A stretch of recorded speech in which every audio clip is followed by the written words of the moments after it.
विषय लक्षात घ्या. माया कार्य जगतामध्ये 3 शरीर आहे. दिसते कोणतं शरीर आहे? त्याच्या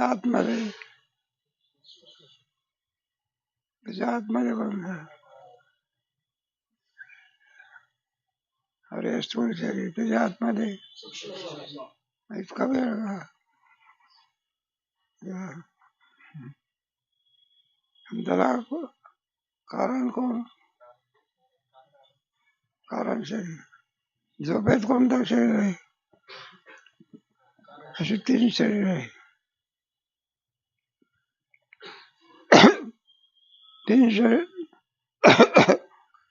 3 शरीरामध्ये पंचकोश आहे.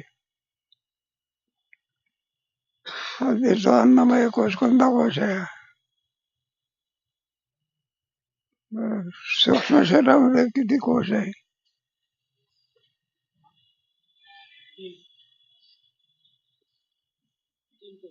3 कोश आहे. कोणते 3 कोश?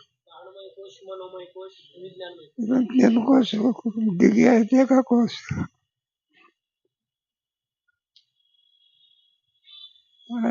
कारण शरीराला कोणता कोश म्हणतात? आनंदमय कोश. म्हणजे झोपेमधला कोश. झोपेमध्ये आपल्याला कोणत्याही प्रकारे दुःख नाही, तुला आनंदमय कोश असं म्हणा. तेव्हा हे कोश काय नव्हे, आत्मा नव्हे. याचा निराश कसा केला काल पाहिला आपण. अन्नमय कोशाचा कसा निराश केला नाही. तेव्हा आपण स्वप्नामध्ये गेलो. स्वप्नामध्ये स्थूल शरीर आहे का? मग कोणतं शरीर आहे? स्वप्नातलं शरीर. यालाच म्हणतात निराश. स्वप्नातलं शरीर झोपेमध्ये आहे का? मग कोणतं निराश. आणि झोपेतलं कारण शरीर समाधी अवस्थेत नाही. आत्मा मात्र सर्व अवस्थेमध्ये आहे. म्हणून आत्मा या कोशाहून काय भिन्न आहे. तेव्हा एक कोश काय नव्हे, आत्मा नव्हे. त्याचा निराश बनतात. कारण आपल्याला कोणाचं ज्ञान करून घ्यायचं आहे नाही. ज्ञान करून भजे कसे करायचे याचं ज्ञान करून घ्यायचं आहे का?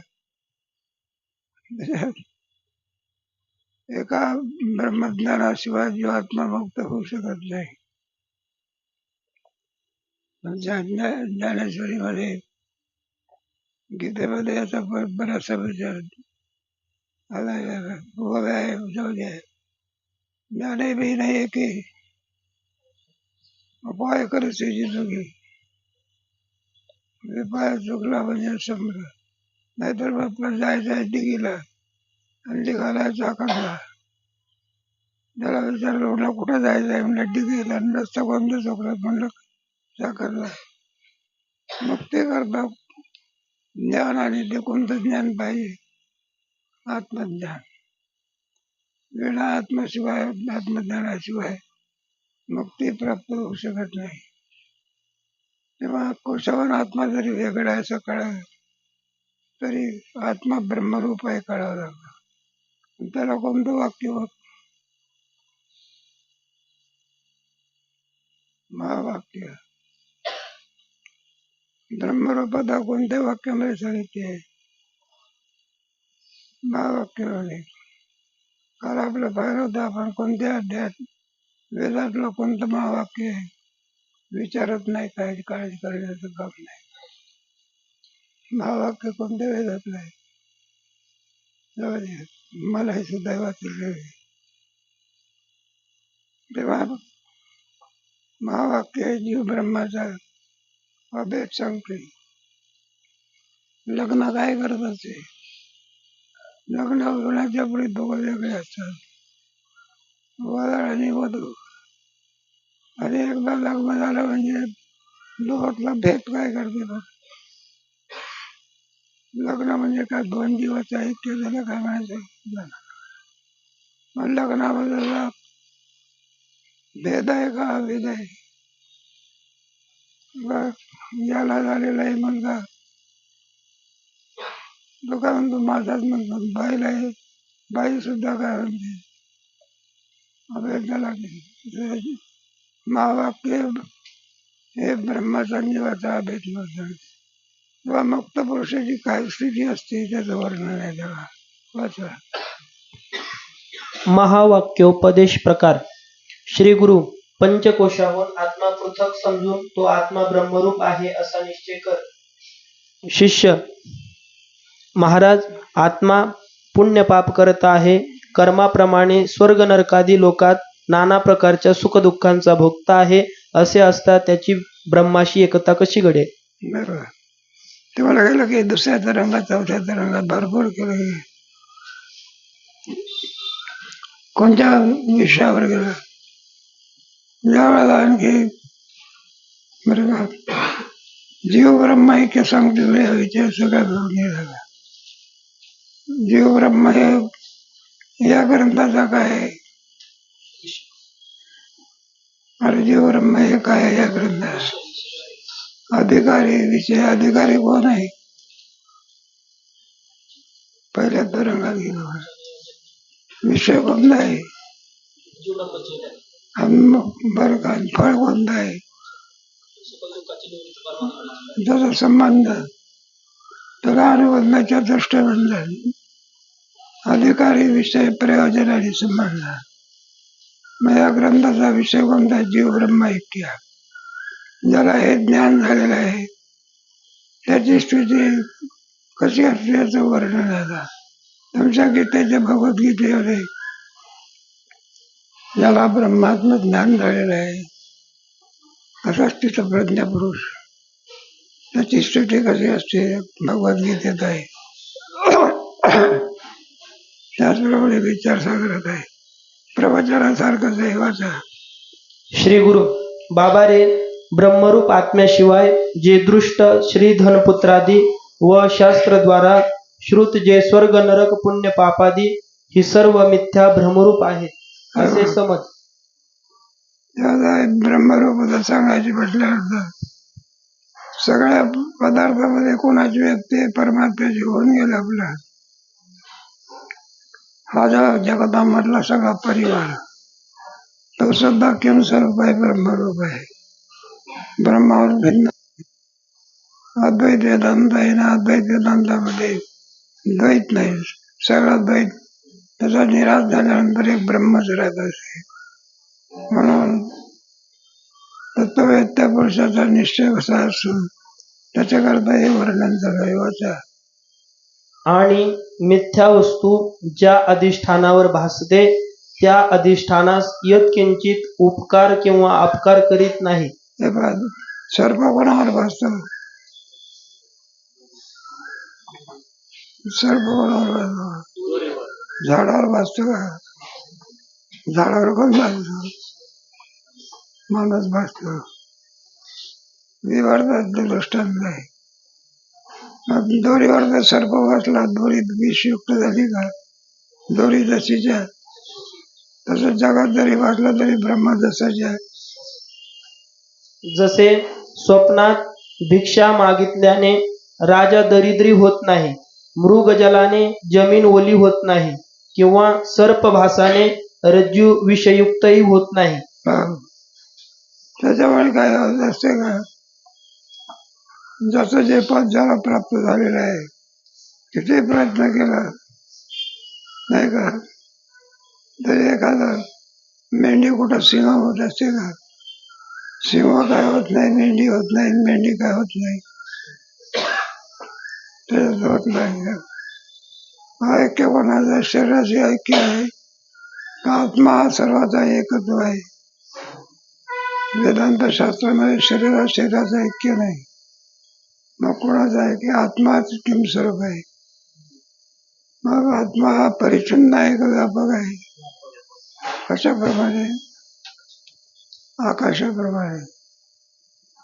आकाशाची व्याप्ती एका ठिकाणी सगळ्या ब्रह्मांडाला व्यापून जे तत्व आहे त्याला आकाश म्हणतात. आकाश हे सर्वत्र आहे का? सगळ्या ब्रह्मांड कोणामध्ये राहते? सूर्य सुद्धा कुठे आहे? अजून तर काही खाली आला नाही सूर्य. नाही आला हेच बरं आहे. बरं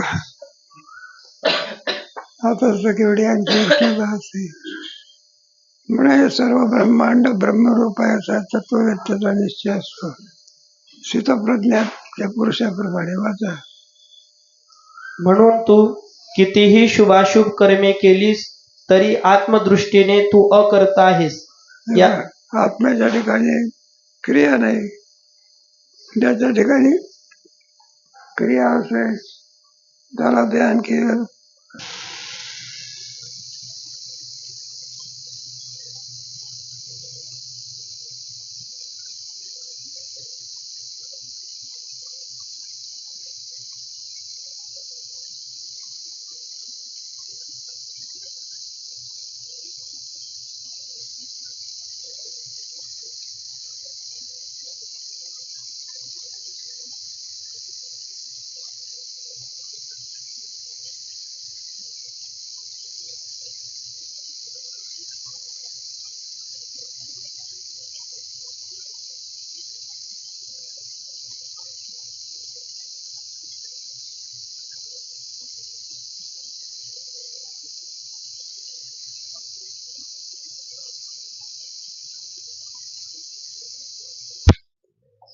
कसा करता सांगितला.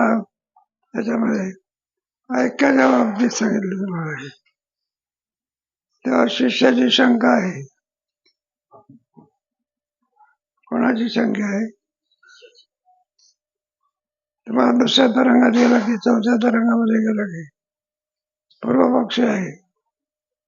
लक्षामध्ये जीव ब्रह्मरूप होऊ शकत नाही. त्यावेळेला हा सगळा विषय तुम्हाला सांगितलं होतं. भरपूर सांगितलं. का होत नाही? जीवाच्या 3 प्रकारचे काय आहे? क्लेश आहे. कोणते 3 प्रकार? नाही सांगले. अविद्या, अस्मिता, राग. जीव एक आहे का अनेक आहे? काही परिच्छिन्न आहे का व्यापक आहे? माझा ते ब्रह्मरूप कसं होऊ शकेल? त्यापासून होणाऱ्या शुभाशुभ क्रिया आणि त्यांचे फल जन्म मरण स्वर्ग नरक सुख दुःख ही सर्व अविद्या कल्पित आहेत. आपण जर पुण्य केलं तर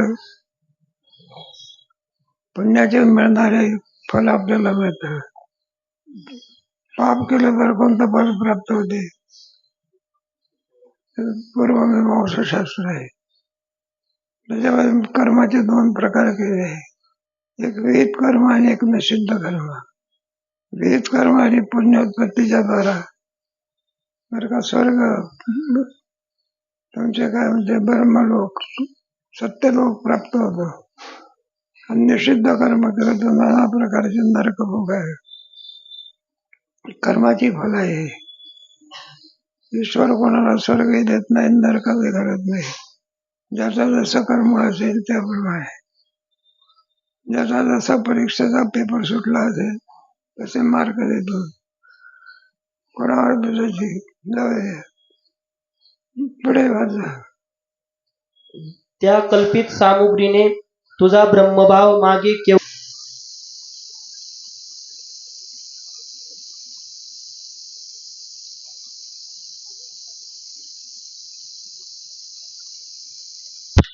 आकाशाला काल परिच्छेद आहे का? आकाश जसंच्या तसंच असतं. बाकी उपाधीला काल परिच्छेद आहे. हे आपलं शरीर आहे. जन्माला आला त्यावेळेला केवढा होता? महिने एखाद्या वेळेला जर चुकून जर गेला तर जन्माला आलेलं पोरं घटना सांगतात कुठं हॉस्पिटलमध्ये ते तिकडून बाईने असं मुलाला ठेवलं आणि असे काहीतरी घ्यायला गेले आणि जन्माला आलेलं 1.5-2 महिन्याचं पोर आहे. तिकडून माजर आली आणि तिनं दातामध्ये उतरून काय ना ते पोरं घेऊन गेली. मग काय झालं? ती बाजार घाबरली. मग कधी टाकून मग आता केवढा आहे ते? आणि ते बरं 50 वर्षाचं झाल्यानंतर ह्या दांडगा माणूस दिसतो. केवढा मोठा दांडगा आहे. व्यवहार चांगला आहे ना. पण शरीराच्या याच्यामध्ये परिवर्तन आहे. उपाधीमध्ये परिवर्तन आहे, उपयोगामध्ये कोणत्याही प्रकारे परिवर्तन नाही. आत्मा जसाच्या आहे तो कधी वाढत नाही, तो कधी कमी होत नाही. न जायते म्रियते वा कदाचित. पुढे कोणत्याही काली शरीराचा किंवा शरीर धर्माचा संबंध ब्रह्मरूप आत्म्याशी नाही, तो सदा मुक्त. कोणताही संबंध नाही. आकाशाशी कोणाचा संबंध आहे का? किती पाऊस पडला तरी आकाश भिजत नाही. आता किती ऊन टाकते, मग आकाशाला थंड करावं लागतं का? आकाश जसाचे आहे तसा कोणता संबंध आत्मस्वरूपाच्या ठिकाणी आहे. असंग स्वरूपाचा आत्मा आहे. पुढे शिष्य, महाराज, आत्मा सदा मुक्त ब्रह्मरूपच आहे, मग श्रवणादी ज्ञान साधने कशाला सांगितली? शिष्याला हुशार झालेला आहे. 4-5 तरंग झाले ना, मग झालं आहे ना आत्मा. मग मुक्तच आहे आत्मा, तर पुन्हा मुक्त होण्याकरता साधण्याची आवश्यकता काय? साध्य प्राप्त झाला, साधना काय होत असतात, संपन्न झाला. मग आत्मा जर ब्रह्मरूप आहे, मग साधना कशा करता? साधना सांगितलेली आहे ना, ज्ञानाची साधना, योगाची साधना, भक्तीची साधना. भक्तीची साधना कोणती आहे? श्रवण मनन निधी ध्यास. नाही, हे भक्तीची साधना. श्रवणम कीर्तनम विष्णू साधना कसल्याची आहे? आणि श्रवण मनन निधी ध्यासाने कोणाची आहे? ज्ञानाची साधना आहे. आणि योगाची साधना कोणती आहे?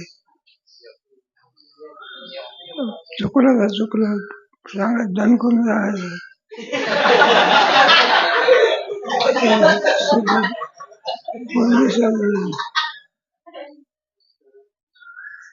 कोणती साधना आहे मला? योगाची साधना आहे.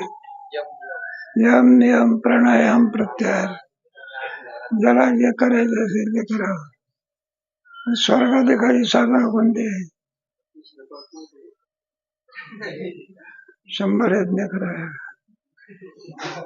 प्रत्येक साधनाचं फल काय आहे? भिन्न भिन्न आहे. योग साधनाचं फल कोणतं आहे? समाधी. ज्ञान साधनाचं फल कोणतं आहे? मोक्ष. भक्ती साधनाचं फल कोणतं आहे? सौंदर्य. सुंदर ते भक्तीने सुगम दर्शन होत असते, ज्ञानाने जीवात्मा मुक्त होत असतो. आणि योगाच्या द्वारे जीवात्मा आनंद स्वरूप होत असतो. प्रत्येकाची साधना वेगळी वेगळी आहे. वाचा.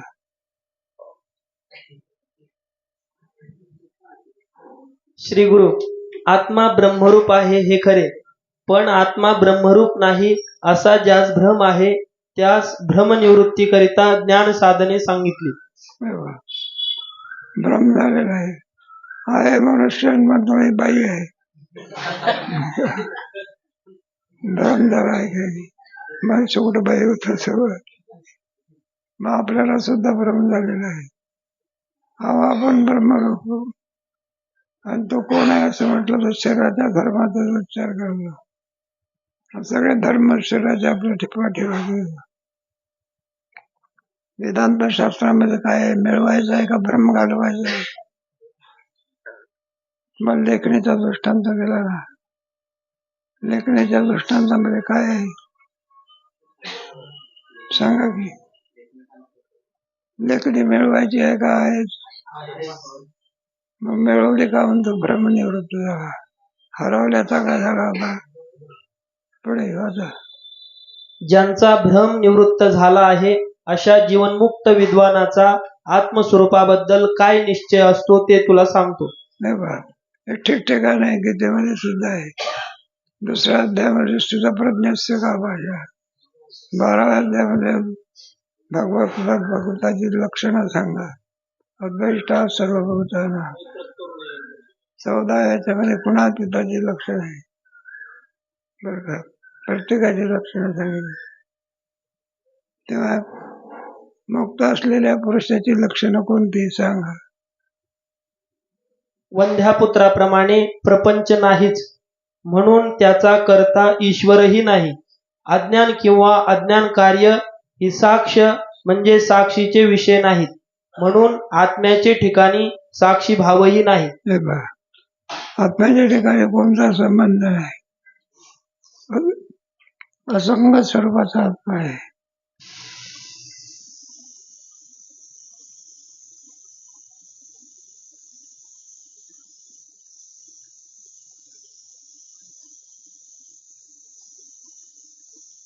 भगवद्गीतेमध्ये सुद्धा आहे. भगवद्गीतेत आहे ना, अगदी 13व्या अध्यायामधला शेवटचा श्लोक भगवद्गीतेतला. मला गीतेत होते असे नाही येत का. 13व्या अध्यायामधला आत्मा निर्गुण स्वरूपाचा आहे. जाऊ दे, उद्या पाहून सांगा.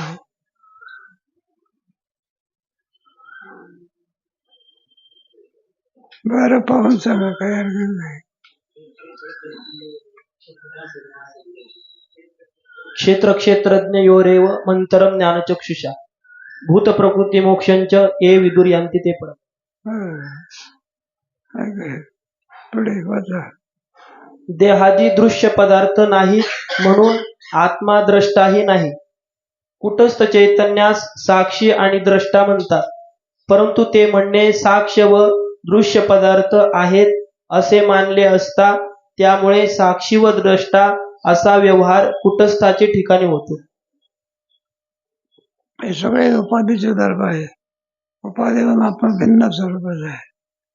आपण एक सदरा घातलेला आहे, पांढरा सुद्रा आहे. का म्हणला तुमच्या ठिकाणी आमका आहे, तो सदराचा धर्म आहे. सदरा आमच्याकडून भिन्न आहे. मुक्त सध्यावर तर शिंतोडे पडले, आजचा तर सहन करतो का मग. अरे आजचा तर कशावर शिंतोडे पडले. मोटरसायकलने चालला, डबक होत आणि त्याचे शिंतोडे कोणावर पडले. कोणत्या तरी विद्यार्थी कपड्यावर पडले. किती राग होतो. वास्तविक कपड्याचा याचा काही संबंध नाही. कपडा म्हणजे हा नाही, हा म्हणजे काय करायचं. खरं स्वरूप कोणतं आहे. उपाधी भिन्न स्वरूप आहे. त्यालाच म्हणतात निराश. पंचकोशाचा ते मानले नाहीत म्हणजे साक्षीत्व व द्रष्टृत्व हे भाव जातात. आत्मस्वरूपाचा निषेध होत नाही. जर बंध असावा तर बंध निवृत्तीरूप मोक्षही असावा. बंध मुळीच नाही, म्हणून मोक्षही नाही. वेदांत शास्त्रामध्ये ब्रह्मशुद्ध बंध सुद्धा आणि मिथ्या आहे. ब्रह्म बंधाच्या ज्ञान झालं म्हणजे बंधाची निवृत्ती होती. शरीराने सुद्धा बंध म्हणतात. हे सगळे बंधाचेच कारण आहे.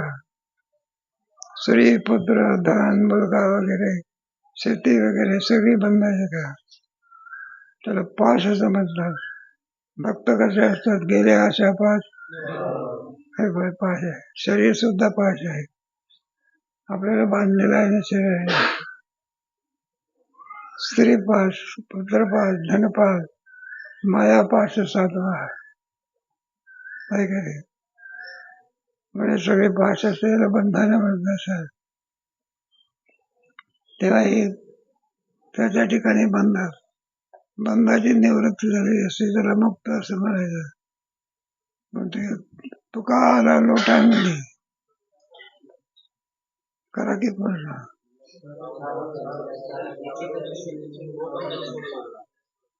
कुठून सोडवावे. कैली बदल हे सुद्धा काय बंधच आहे. ज्याला बंध असं म्हणलं असेल तो दुःखाला कारणीभूत असतो त्याला काय म्हणायचं? बंध.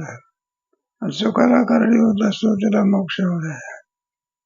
इंद्रापासून तर ब्रह्मदेवापासून मुंगीपर्यंत सर्व ही गोष्ट ऐकली होती की काही गुन्हेगार लोक जेलमध्ये होते का, राजाचा जसा गुन्हा असेल त्याप्रमाणे. पुढे राजा त्याला मुलगाच नव्हता, सगळी इस्टेट आहे पण काही नाही, मुलगा नाही. योगायोग त्याच्या प्रारब्धामध्ये होता, मुलगा झाला. राजाला इतका आनंद झाला, इतका आनंद झाला, तो म्हणला आपण सगळ्या लोकांना मोकळा करून टाकावं. म्हणून कैदी लोक जे बंधनात आहे, जेलमध्ये आहे, त्यांना सुद्धा सोडून देऊ. मग प्रधानजी आणि राजे साहेब जेलमध्ये गेले बा. मग प्रधानजीने सांगितलं, म्हटलं पहा राजाला मुलगा झालेला आहे. तेव्हा इतका आनंद झाला, तुम्ही जे मागाल ते देण्याकरता राजा काय आहे. त्या जेलच्या गुन्हेगारांना आनंद झाला. मग विचारलं, मला मागा की. त्याच्यातला एक गुन्हेगार उठला, तो म्हणला मला भूक माझी 3 भाकरीची असते, किती आणि खायला किती मिळते? एकच भाकरी वाढून द्यायची. एका वाटलं म्हणलं आम्हाला काय थंडी पडते, पांघरायला फक्त शालच आहे, गोधडी पाठवून द्यायची. सर्वजण बरं का. तेव्हा प्रधानजी म्हणाला सगळा मूर्खाचा बाजार आहे. कशाचा? कोणी म्हणायला लागले, म्हटलं अजून महिना झाला आहे, 2 महिने झाले, 4 महिने झाले, अजून श्रीखंड काही खाल्लं नाही. श्रीखंड पाठवून द्यायचे. एकदा म्हणून आंब्याचे दिवस आहेत, आंब्याचे जेलच्या लोकांना कोण देतो? त्याच्यात एकही जण सुद्धा असं म्हणे नका मला जेलच्या काय करा, काय करा. एक माणूस म्हणाला, म्हणलं 5-2-4 जोडे मारा का चपलं मारा आणि काय करा, जेलच्या बाहेर काय करा, सोडून द्या. शहाणा मनुष्य कोण? शहाणा मनुष्य कोण?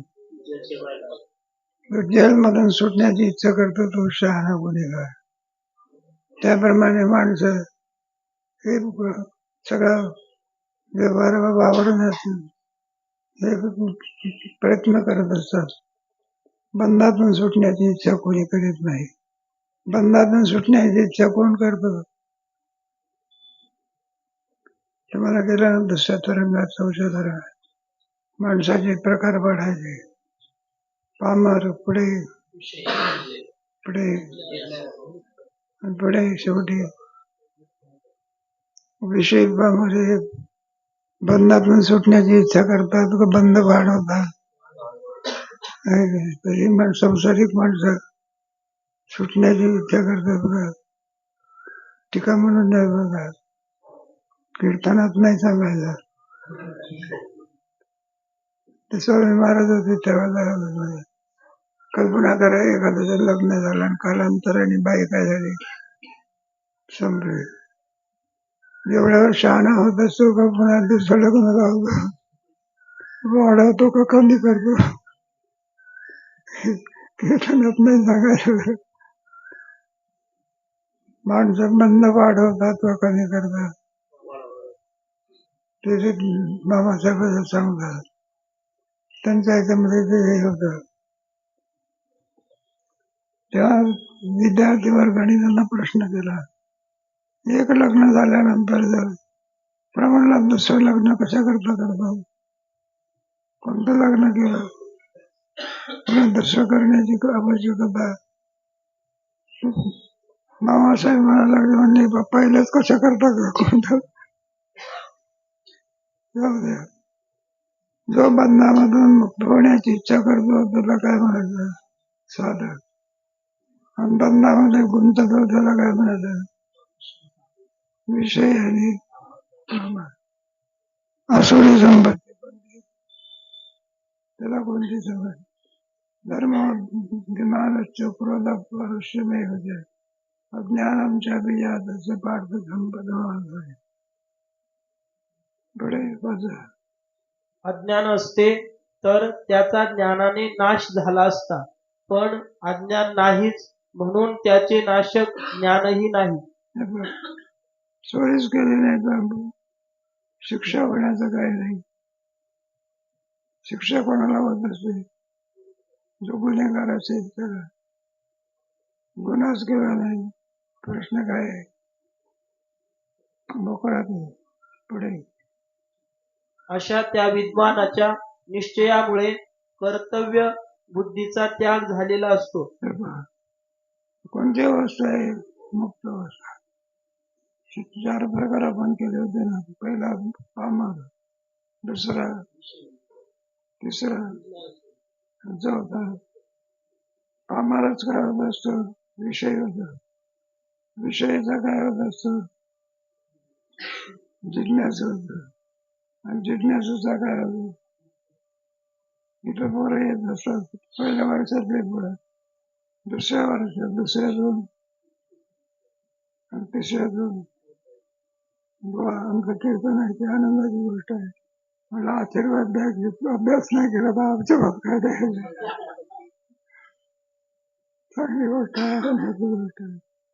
मग कीर्तन काढून काय पडतो बाहेर काढतो नाही का. एखाद्या माणसाला म्हणलं आम्हाला सप्ताह करायचा आहे, कीर्तन करद्या की आम्हाला. विद्यार्थी म्हणत असतो दुसऱ्या कशाला मीच कीर्तन करावं. आनंदाची गोष्ट आहे. म्हणून पामाराचा विषय होतो. विषयीचं काय होतं? जिज्ञासा होतं. जिज्ञासा मुक्त होतो. संपत्ती मुक्त कृतकृत्य. कारण इह परलोकांतील विषय तुच्छ आहेत म्हणून त्यांच्या प्राप्तीकरिता काही कर्तव्य नाही. तृप्त झालेला आहे. म्हणून त्याला त्याची इच्छा काय केली? कुंठली धावा. तुला काही मिळवायचं आहे का? नरेंद्र मोदीला काय फॉर्म भरायचा आहे का? समजा त्याला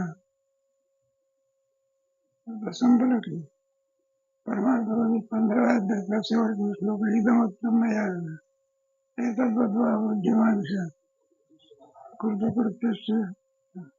पुढे वाचा. तसाच आत्म्याचे ठिकाणी बंद नाही म्हणून मोक्ष प्राप्तीकरिताही काही कर्तव्य नाही. आत्म्याच्या ठिकाणी काय नाही.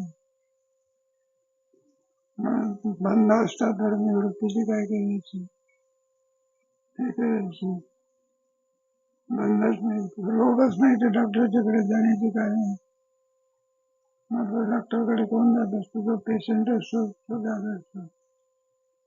एक गाव होतं, एक डॉक्टर होता, तर नुकताच हॉस्पिटलमध्ये सुटलेला होता. म्हणून त्याने एका खेड्यामध्ये आपला दवाखाना टाकला.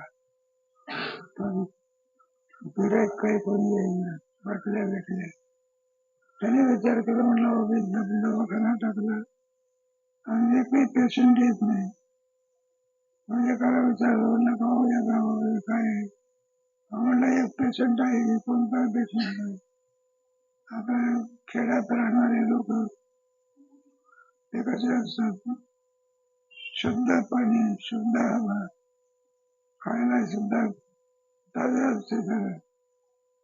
म्हणून एखादा विद्यार्थी आपल्या खेड्यातले लोक म्हणजे धडधाक आहे. डॉक्टरला विचारले तुम्हाला आजार कधीपासून झाला? मी कशा करतो?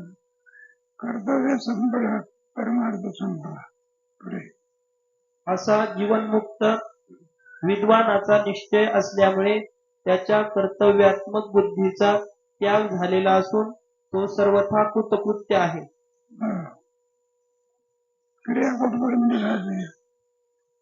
आपण एखाद्या गावाला जायचं असलं चालतच राहतो ना. गावाला म्हणजे क्रिया. कपडा स्वच्छ झाला धुण्याची क्रिया काय झाली? भात एकदा बाईने तयार केल्यानंतर भाताची क्रिया काय झाली? मग तसंच आहे. कृतकृत्यच त्यालाच मोक्ष म्हणतात. मनुष्य देहाचं प्रयोजन कोणतं आहे? जे नाही पोचवण्याची क्षमता. काही निर्धार क्रिया संबंध कुंडली धावा परंतु जोपर्यंत स्वस्वरूपाची प्राप्ती होत नाही. भगवान काय अर्जुनाला गीता सांगत बसले का? त्याचं उत्तर निघालं, नष्ट गीता सांगण्याचं काय सांगत. आपण जेवणाच करत बसतो का? एक घासाचा असो किती वाढला तर आज दुःख काय झाली समजा. संपत तुला काय म्हणायचं? संपदा जगात परमार्थ म्हणजे संपदच नाही त्याला काय म्हणायचं? संसार. संसाराचे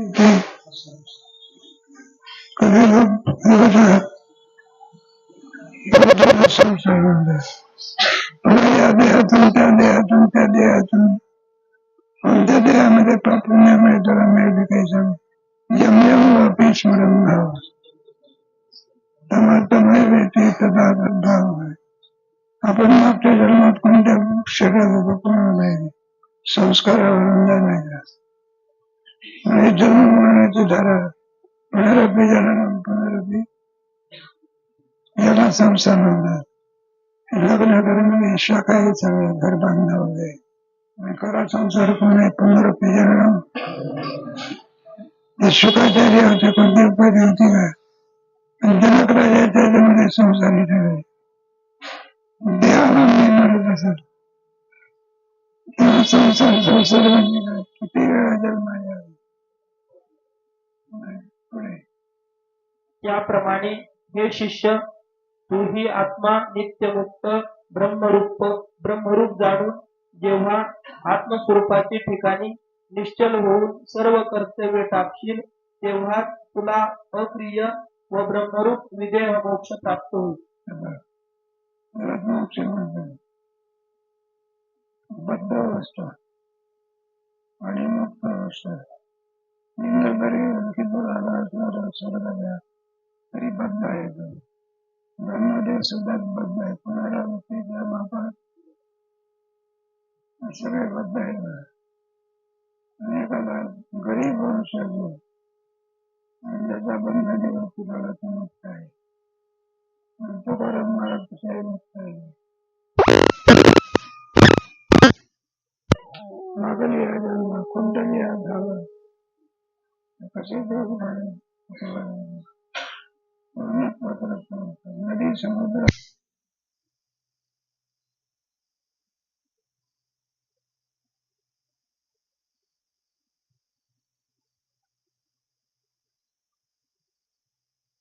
लाकडं जाळून टाकतो. गीतेच्या 4थ्या अध्यायामध्ये ज्ञानाग्नी सर्व कर्माने येताही दंशील समित धरून ज्ञानामध्ये सामर्थ्य आहे. पुढे वाचा. शिष्य महाराज आपल्या उपदेशाचा विचार केला तर आत्मा वर सांगितल्याप्रमाणे निश्चय होण्यापूर्वीही नित्युक्त ब्रह्मरूपच आहे. मग श्रवणादी साधने कशाला? अशी पुन्हा पुन्हा शंका. बरोबर आहे. आत्मा जर किम स्वरूप आहे, ब्रह्मरूपच आहे. हा ब्रह्मरूप जर आत्मा नसतो तर साधनाची आवश्यकता आहे. पण आत्मा कसा आहे? ब्रह्मरूपच आहे. ब्रह्मरूपच आत्मा आहे तर पुन्हा साधनाची आवश्यकता तुमच्या पहिल्या तरंगामध्ये होऊन गेली. वेदांत शास्त्रामध्ये अप्राप्ताची प्राप्ती आहे का प्राप्ताची? जोरात सांगायचं असं जोरात आवाज करा. प्राप्ताची प्राप्ती आहे का नाही? मग पुढे प्राप्त असताना पुन्हा प्राप्ताची प्राप्ती काय? मग त्याचा अर्थ आपल्याला भ्रम झालेला आहे. काय झालेला आहे? भ्रम निवृत्त झाला म्हणजे आपण काय म्हणतो, माझ्या लेखणीची मला काय झाली? म्हणलं लेखणी हरवली होती काय? जवळच होती पण व्यवहार झाला ना. माझी लेखणी त्याच्यामुळे मला काय झाली? आत्मा किंवा स्वरूप आहे, ब्रह्मरूपच आहे. पण श्री गुरुच्या ज्ञानाने तो ब्रह्मनिवृत्त झाला म्हणजे तो म्हणतो मी मुक्त झालो. पुढे श्री गुरु पुन्हा पुन्हा उत्तर तेच की ज्ञानाचे पूर्वी आत्म्यास मिथ्याच करता भोगता मानून सुख प्राप्ती आणि दुःख निवृत्ती करण्याकरिता जीव अनेक साधने करून त्यांपासून क्लेश भोगतो आणि जेव्हा ब्रह्मविद आचार्यांपासून वेदांत महावाक्योपदेश प्राप्त होतो तेव्हा त्या वेदांत वाक्य श्रवणापासून त्यास असे ज्ञान होते की मी सच्चिदानंद ब्रह्मरूप आहे करता भोगता नाही. थांबायचं. पूर्वावस्था वेगळी आणि दुसरी पूर्वावस्था वेगळी. एकदा आंबा असला झाडावर जोपर्यंत आहे त्याची कच्ची अवस्था असते आणि पुढे मग रसाचा युक्त झाला म्हणजे त्याची तशी जीवाची पूर्वावस्था आणि ज्ञानोत्तर पुढे होणारी अवस्था. परीक्षित राजाची शुकाचार्याचा उपदेश होण्याच्या पूर्वी कोणती अवस्था होती? पूर्वावस्था. मी साप चावून काय होणार आहे म्हणून जेवढं काही चांगलं करता येईल तेवढं काय करायचं. पाप नाही का दान धर्म काय चिंतन चिंतन म्हणून त्यांनी गंगा किनारी झोपडी बांधली होती. शुकताल म्हणतात. तिथे भागवत सांगितलं. म्हणजे शुकाचार्य भेटण्याच्या पूर्वीची पूर्वावस्था तो घाबरलेला होता आपण मरणार आहोत. आणि पुढे शुकाचार्याचा उपदेश झाल्यानंतर मुक्त अवस्था. मग तोच म्हणत असो काय म्हणत असो म्हणला मी अमर झालेलो. काय झालेलो? मरण माझे. ही कोणती अवस्था आहे? मुक्त अवस्था. आता जन्म नाही पुढे काय नाही. मग श्री गुरुच्या उपदेशाच्या पूर्वी बद्ध अवस्था आणि एकदा उपदेश झाल्यानंतर मुक्त अवस्था.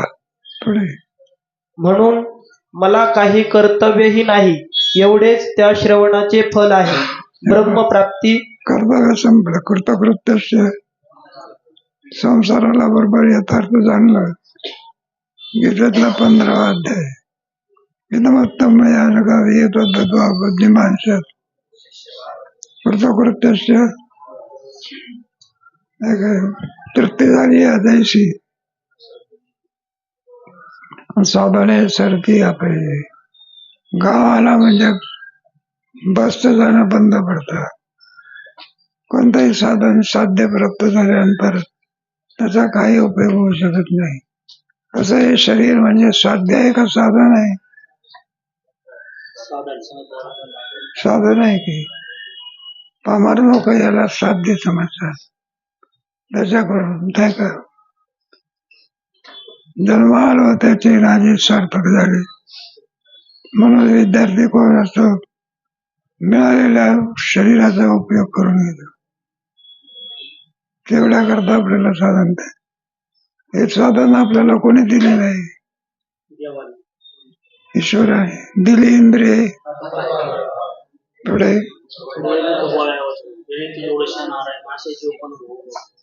नासे जीवपणा. आता आपण जीव आहोत आणि एकदा आणखी परमेश्वराची कृपा झाली की तो कोण होता?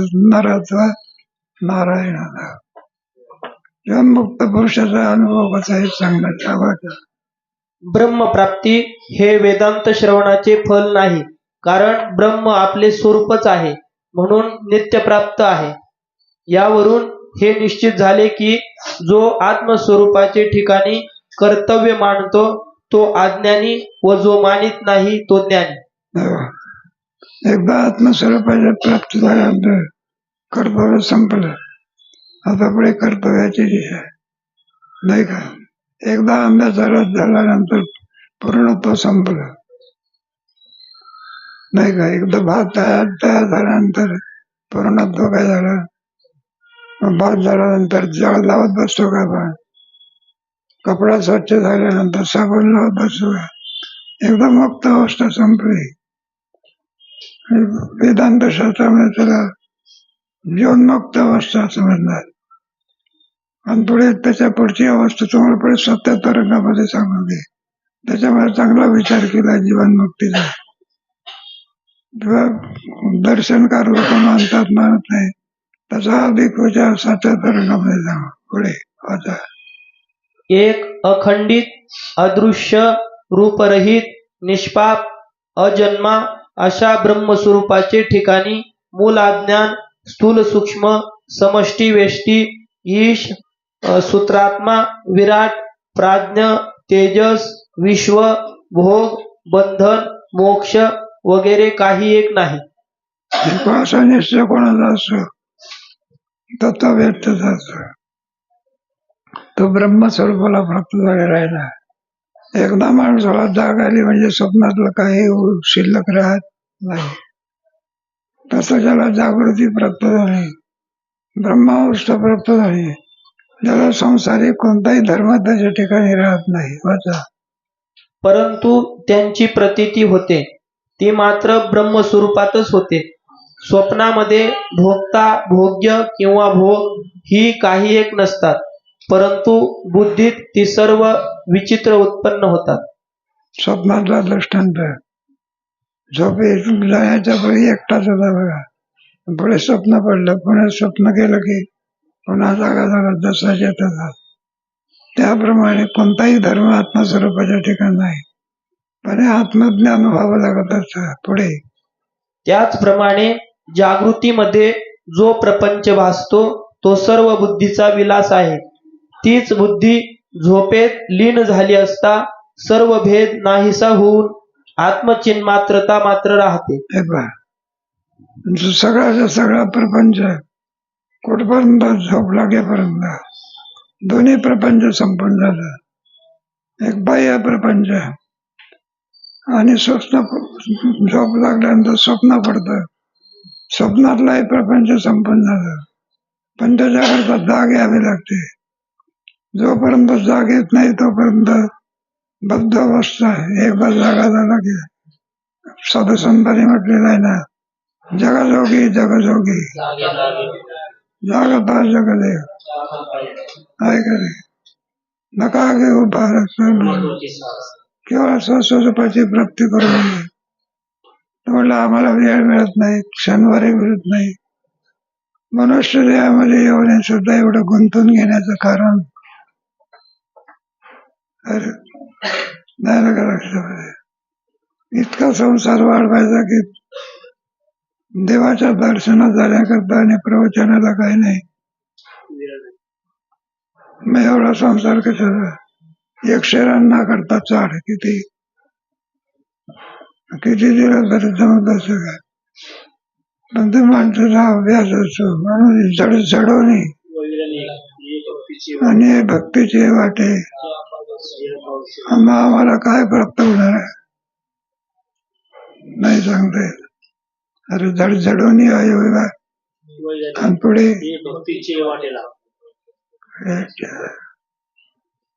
हे भक्तीचे वाटेला भयंकर या मोक्ष म्हणतात. याच्यातच गुंतून राहिलं तर मग सगळे माणसं कशामध्ये गुंतून पडलेली आहे. गुंतल वया कैसा जाणवसे मी आणि वाढ वाचवत असत तात्पर्य. जसं मी तुपाना जाऊ दे दुरी. यावरून बुद्धी कल्पित पदार्थांचे बुद्धीच प्रकाशन करते. हे शिष्य, असा ज्याच्या अंतःकरणात ज्ञानाचा प्रकाश झाला त्याचा सर्व अज्ञान अंधकार जाऊन तो सदैव असंग अद्वितीय एकरस स्वयंप्रकाश ब्रह्मरूप होतो. सर्व होत ब्रह्मरूप होता. ब्रह्म एकच आहे, सद्रूप आहे. पुढे पुढे कसं आहे? परिच्छन्न आहे का व्यापक आहे? असंग स्वरूपात आहे. तिथे दुःख आहे का?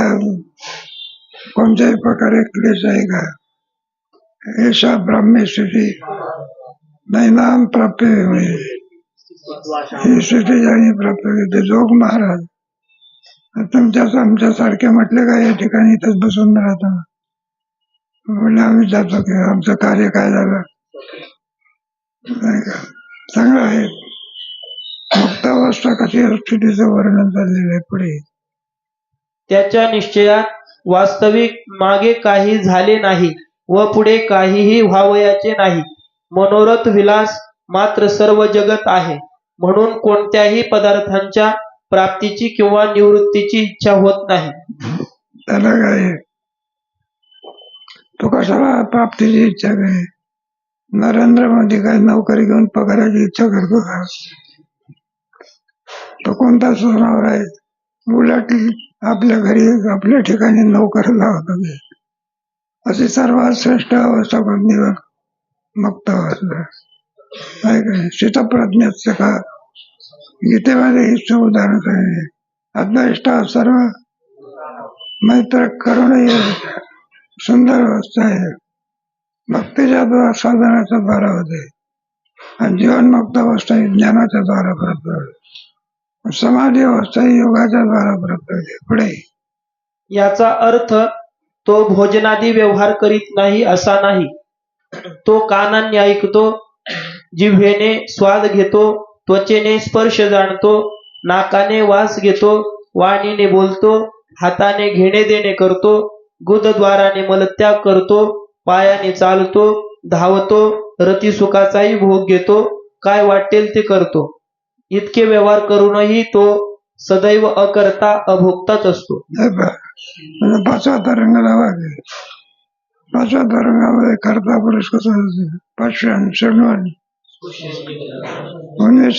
इंद्रियाने इंद्रियार्थेषु नैव किंचित करून येते मी काही करीत असा बोध प्राप्त होतो.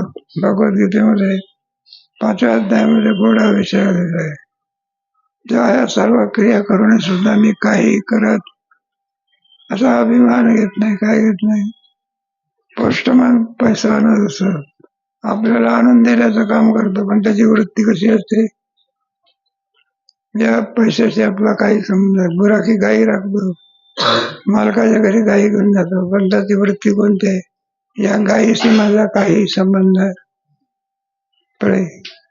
ही अद्भुत गोष्ट आहे, परंतु हा सिद्धांत आहे असे तू समज. जीवनमुक्ताच्या व्यवहारात पुष्कळ लोकांना संशय येतो. त्यांच्याप्रमाणे तुला ज्ञात्याच्या व्यवहाराविषयी भ्रम होऊ नये म्हणून वारंवार बजावून सांगतो की ज्ञात्याच्या कोणत्याही व्यवहारावरून त्याच्या असंगत्वाविषयी मनात शंका घेऊ नको. म्हणून मुक्ताच्या विषयी वागण्यामध्ये कोणतीही शंका काय करू नये किंवा नाही. कारण त्याला कोणत्या चर्चा लागत नाही. लोक संशय घेतात, तो प्रश्न सोडून द्या, नाही का? ते निवृत्तीनाथ महाराजांना मांडे खाण्याची इच्छाच कशी झाली? जोग महाराजांना म्हणायचे लोक. म्हटले बाबा तुम्ही तर साधू आहात, बरं मिळालं, मग तुझी इच्छा काय? म्हणलं आम्ही असं ऐकलं तुम्ही लोणी खडी साखर खाता. म्हणजे जोग महाराज रागवून म्हणाले, म्हटलं तुझी काय इच्छा आहे? आंबून हो का? मी काय मसूर डाळ का? मग तुमची आमच्यापेक्षा सुद्धा बरं का चांगले उत्तम प्रकारे व्यवहार करून आदर्श होतात. मार्ग धावून गेले आधी तेण्याची पण ते चालू झालं. संपर्क आहे का? संपर्क म्हटलं बर राहिलेला विषय कधी सांगा. असं मुक्त अवस्था झाली ना.